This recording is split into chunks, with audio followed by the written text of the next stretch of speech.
Oh, that's why you wake up at 4 a.m. Look at this. Sunrise.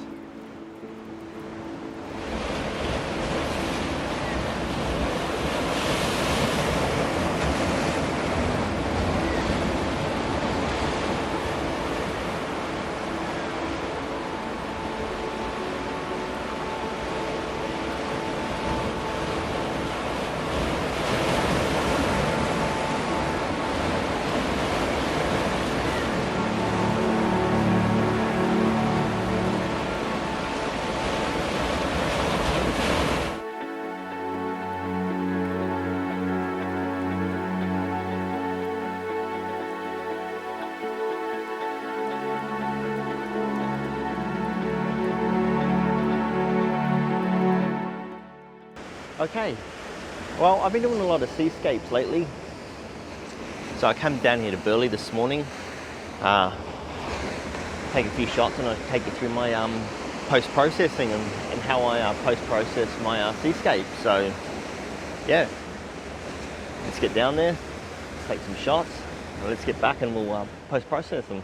All right, let's go. That's why you wake up at 4:30. Oh, that's why you wake up at 4 a.m. Look at this. Sunrise. Yeah, it's worth it.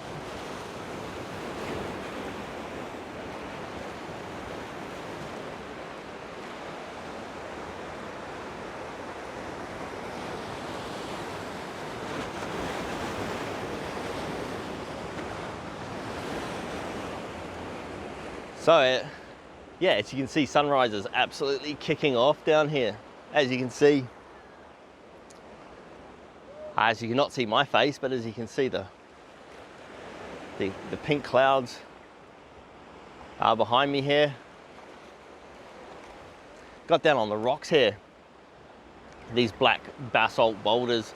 I'll spin this around so you can actually see my face. Yeah, black basalt boulders.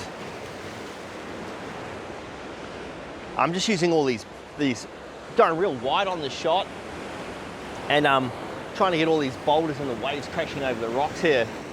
Hopefully the pink sky moves over towards the city and I get a shot of that.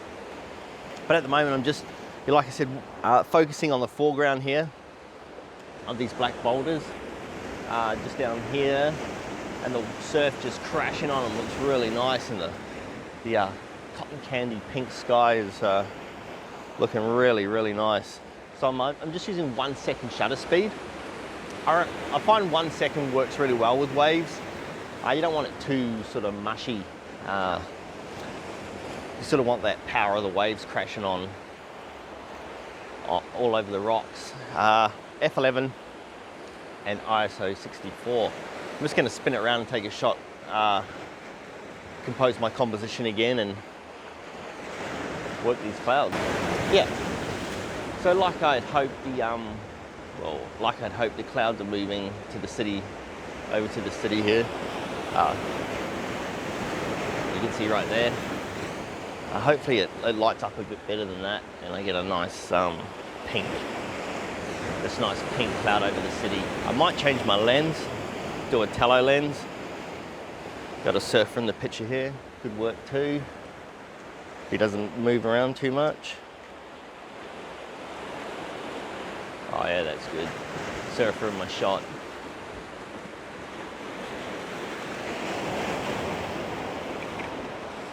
Oh yeah. That was nice. He stayed there long enough for me to get a shot of him standing there, thinking about his next move, jumping and waiting for the right time to jump into the waves. That was awesome. So by the looks of it, the pink cloud is moving over to the city. I'm not sure if I'll get a tele lens and just shoot the city itself with the pink cloud on it. Might look nice. I'll do a couple more. I might break that out, yeah. When I got up this morning, I wasn't sure what I was going to vlog or shoot. I just grabbed my camera, my vlogging camera, and yeah, just came down here and just going to have some fun, really. and the clouds are producing, which is a bonus. Okay. Okay, so I'll chuck the shot up and yeah, let me know what you think. Okay, so I'll chuck the shot up and yeah, let me know what you think.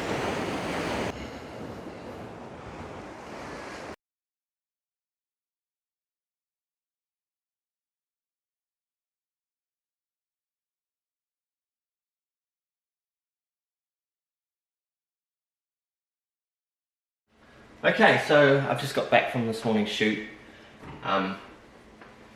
Imported all the photos into Lightroom, and I'm going to process the surfer, surfer holding the surfboard looking out. Yeah, so just a quick tutorial. If you're proficient in Lightroom, you probably don't want to watch this. If you're learning, then yeah, you might pick something up. So let's jump straight into it then. Alright, so I've brought the picture up I want to work with. It's the surfer looking out over the ocean. Quick few things if you're going to use Lightroom, always shoot in RAW. If you want to do landscape photography, shoot in RAW. If you get JPEG. Straight off the bat, we can see a few things wrong with this image. The horizon is wonky. I've mentioned these boulders before in a previous video. They are a nightmare. And the light was going quickly, and the surfer came into frame. So I was actually shooting out towards my right here and spun around and then saw this frame, so I didn't really have time to straighten up my horizon, but let's fix all that quickly. Alright, something like that. How's that looking? Yeah, it's pretty good. I'll just mention I have already done this photo process and saved. So there's a quick tutorial using Lightroom, just some small adjustments to show you how you can really change an image and make it punch. So this brings up the rules of third grid. It helps with composition. For those of you who know or don't know, rules of third, you should have 2/3 foreground, 1/3 sky, or if you have an amazing sky, maybe the other way around, 2/3 sky, 1/3 foreground. So we'll drag this up to the sky, giving me my 2/3 foreground, 1/3 sky. Just crop this in a bit. Yeah, I'm not going to play around with that too much. I'm just giving you an idea. Right, so I've got that. I've done that. Next thing I want to do is, I know there's dust on my sensor and I want to remove any distractions. So I zoom in 1:1 and I drag it around, and straight off the bat we see one right there. I usually do this in Photoshop. It's far superior software to getting rid of cloning and what have you. I'll probably miss some, but like I said, I'm trying to get through this quickly so I'm not as to bore you too much. And there was a big shark great white in my image, as you can see here is Finn. That's not a great white, that is a surfer. Anyway, he's distracting and let's get rid of him. Adios amigos. Then click done. Bring it back. Alright, that's done already. Composition wise, it's looking so much better. So let's work globally and then we'll do locally. So let's warm the image up. Let's warm her up to about there. Exposure I won't touch, contrast I won't touch. I like to sometimes see the Adobe selection, see how that works. Sometimes it works, sometimes it doesn't. In this case it does for contrast to add into my image. Highlights I'm going to drop 21 for now. Shadows I'm going to increase slightly. As you can see already, just these couple of sliders and the image is already looking 10 times better. Whites I'll leave, blacks I'll increase a bit. Texture I'm going to increase slightly to give a bit of texture on the rocks. And Surfer's Paradise is the name of the city in the background there, and the surfer. A little bit of vibrance, drop the clarity just to give it a little bit more creamier, sort of painterly look, I guess you could say. Yeah, so that's it, man. That's my global adjustments. I'd probably do more if I do waterfalls or forest woodland photography. I will play around with a lot more of the sliders down here, colors and what have you, but for now I'm done. Lens corrections, collect. Alright, let's go locally. Let's start with the sky. So I'm here, just on the top here, graduated filter. Bring it down somewhat there. Double click effect. Hasn't gone back to all zero. Make sure all these are all zero before you start mucking about. Alright, highlights I'm going to drop to about 33. I'm going to increase the clarity a little bit. Yeah, done. Then I'll grab it again. Click double effect, bring it all zero, and we'll make this punch here. So again, highlights I'll drop even more. Clarity, just to give it that. How you going? Done. Alright, next tool I'm going to use is the Radial Filter. Now, you look at your image and you think where you want light to, where I want your eyes to be drawn in the picture, and you do that by using light. So I'm going to come over these boulders here. Light's coming in from the side, something like that. And then I will add a little bit,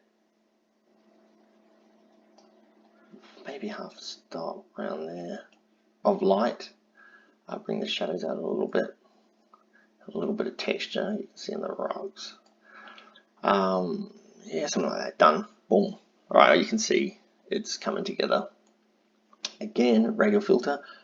I'm going to put round Old Mate here, and I'll do that by this. Increase the clarity a little bit, just so your eyes drawn to maybe a little bit of highlight.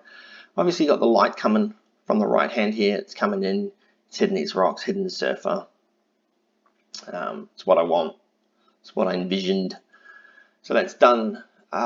Last little thing is I might get my adjustment brush, increase the exposure 10, whites 9, just drop the clarity a little bit. And all this whitewash here, just paint in here, make it stand a bit out, a bit more. You know, you want your eyes sort of looking around the image here, maybe paint a bit more. Exposure in these rocks over here. Could we do a bit more? Could we get away with it? Yeah, something like that. 24, paint in here, lights hitting here, lights in here. And that's, I mean, that's pretty much done. I am a huge sucker in my images for Vignette. What that does is it darkens the corners of your image and sort of draws your eye in a bit more. Minus 12-ish. Don't want to overdo it. Right, that is that, and we'll see a before and after. Right, you can see a huge difference between the two images here. Did what I wanted with the sky, cotton candy look, drew a light emphasis on the surfer here, and my foreground got rid of the great white shark in the background there, 1:1. You can see, like I was saying, he stood there. It was a 1 second shutter speed. He just came into frame, so you know, he's not thinking about me. He's thinking about jumping in the next swell that comes in. So he's probably moving his surfboard around a little bit. But other than that, foreground, got some light hitting these rocks.